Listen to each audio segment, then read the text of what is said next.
Sud Radio, la minute du coach. Bonjour Fabien. Bonjour Pablo. L'heure est à la réflexion une nouvelle fois puisque c'est le moment où tu interviens.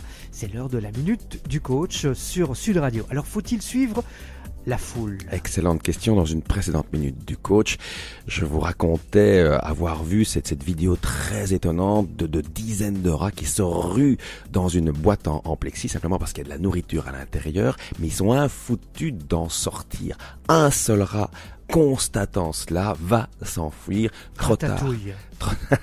Trop tard pour les autres. C'est ça. Ah, probablement, il s'appelle comme ça.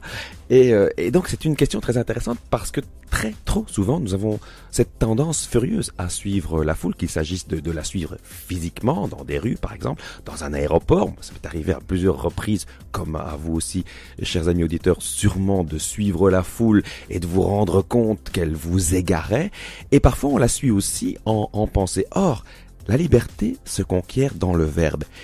Mais c'est un verbe qui se mérite, un verbe qui se construit, une pensée qui se construit.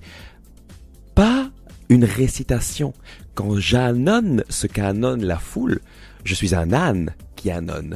Quand je récite ce que récite la foule, je suis un récitant. Je ne suis pas un pensant.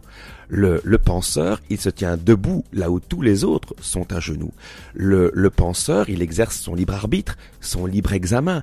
Et comme je l'ai déjà expliqué, mais je me permets d'y revenir, ça me semble trop important pour ça, si vous voulez avoir accès à une pensée plus riche, plus dense, plus intense, lisez. Pourquoi?